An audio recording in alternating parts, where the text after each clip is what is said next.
एक दूसरे पर फप्तियां कसते लोग, एक दूसरे से उलझते लोग, एक दूसरे पर कुर्सी फेंकते लोग, ये आम लोग नहीं हैं, ये माननीय हैं।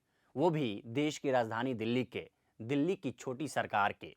चुनाव के बाद एमसीडी की पहली ही बैठक में बवाल हो गया। आम आदमी पार्टी और बीजेपी ने इस झड़प को लेकर एक दूसरे पर गंभीर आरोप लगाए हैं। आम आदमी पार्टी सांसद संजय सिंह ने आरोप लगाया कि उनके एक पार्षद को पीटा गया। बीजेपी नेता मनोज तिवारी ने आरोप लगाया कि आपके पार्षद पीकर आए थे, हथियार लेकर आए थे। लेकिन ये सब हुआ क्यों? क्या इसका संबंध मेयर चुनाव को लेकर बीजेपी और आप के बीच मची होड़ से है? आपने आरोप लगाया है कि बीजेपी मनोनीत सदस्यों को पहले शपथ दिलवाकर उन्हें मेयर और डिप्टी मेयर के चुनाव में वोट डालने का अधिकार दिलवाना चाहती थी। लेकिन क्या इस आरोप में दम है? और संख्या बल के हिसाब से मेयर चुनाव में किसका पलड़ा भारी है? 6 जनवरी को एमसीडी मेयर, डिप्टी मेयर और 6 स्टैंडिंग कमेटी सदस्यों का चुनाव होना था।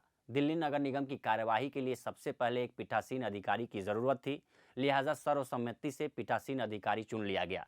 इसके बाद पीठासीन अधिकारी ने अपनी कार्यवाही शुरू की। इस कार्यवाही के तहत पीठासीन अधिकारी ने सबसे पहले एलजी द्वारा मनोनीत पार्षदों को शपथ लेने के लिए बुलाया। इस पर आप पार्षद भड़क गए। उन्होंने कहा कि सबसे पहले लोकतांत्रिक तरीके से चुने गए पार्षदों को शपथ दिलानी चाहिए थी। इसी बात पर आपके पार्षदों ने वेल में पहुंचकर हंगामा करना शुरू कर दिया। इसके विरोध में बीजेपी पार्षदों ने भी हंगामा शुरू कर दिया। दोनों तरफ से कुर्सियां चलने लगी। अब आते हैं आपके आरोपों पर। नियम के मुताबिक उपराज्यपाल द्वारा मनोनीत 10 सदस्य मेयर डिप्टी मेयर के चुनाव में वोट नहीं डाल सकते। हाँ, ये जरूर है कि वो जोन आधारित स्टैंडिंग कमेटी के सदस्यों के चुनाव में वोट डाल सकते हैं और उनका वोट निर्णायक भी होगा। ये आपके लिए चिंता का विषय है। वैसे भी आपने आरोप लगाया है कि उपराज्यपाल द्वारा मनोनीत सभी 10 पार्षद बीजेपी से ताल्लुक रखते हैं। अब दूसरा सवाल ये है कि मेयर और डिप्टी मेयर का समीकरण क्या है? तो दिल्ली के मेयर और डिप्टी मेयर के लिए चुनाव में चुने गए 250 पार्षद, दिल्ली के 14 विधायक और 7 लोकसभा सांसद और 3 राज्यसभा सांसद वोट डालेंगे। यानी कुल मिलाकर 274 वोट पड़ेंगे। बहुमत के लिए 138 वोटों की जरूरत होगी। वहीं जिन 14 विधायकों को वोट देने के लिए चुना गया है, उसमें 13 विधायक आपसे हैं और 1 विधायक बीजेपी से है।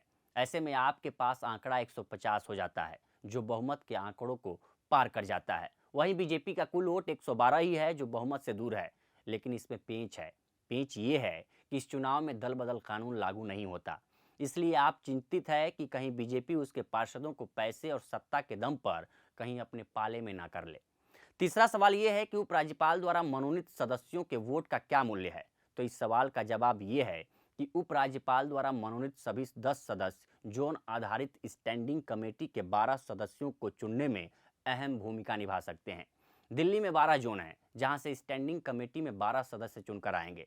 इसमें भी पेंच ये है कि उपराज्यपाल द्वारा मनोनीत 10 सदस्यों में से जरूरी नहीं है कि वे अलग अलग जोनों से चुने जाएंगे। ये किसी भी जोन से चुने जाएंगे। ये उपराज्यपाल के विवेक पर निर्भर करेगा। इसी को लेकर आप चिंतित है, क्योंकि उसे लग रहा है कि उपराज्यपाल ने उन्हीं जोन से 10 मनोनीत सदस्यों को चुना है जहां से बीजेपी को संभावनाएं दिखती हैं। कमेटियां इसलिए भी महत्वपूर्ण हैं क्योंकि यहीं से एमसीडी के तमाम वित्तीय और प्रशासनिक फैसले पहले लिए जाएंगे, जिस पर सदन मुहर लगाएगा। इन्हीं के बहुमत से किसी भी जनकल्याणकारी योजनाओं को धरातल पर उतारने में मदद मिलेगी। इसलिए आपको चिंता हो रही है कि कहीं कमेटियों में बीजेपी बहुमत में आ गई तो मेयर और डिप्टी मेयर का पद रहने के बावजूद कुछ ज्यादा नहीं कर पाएंगे।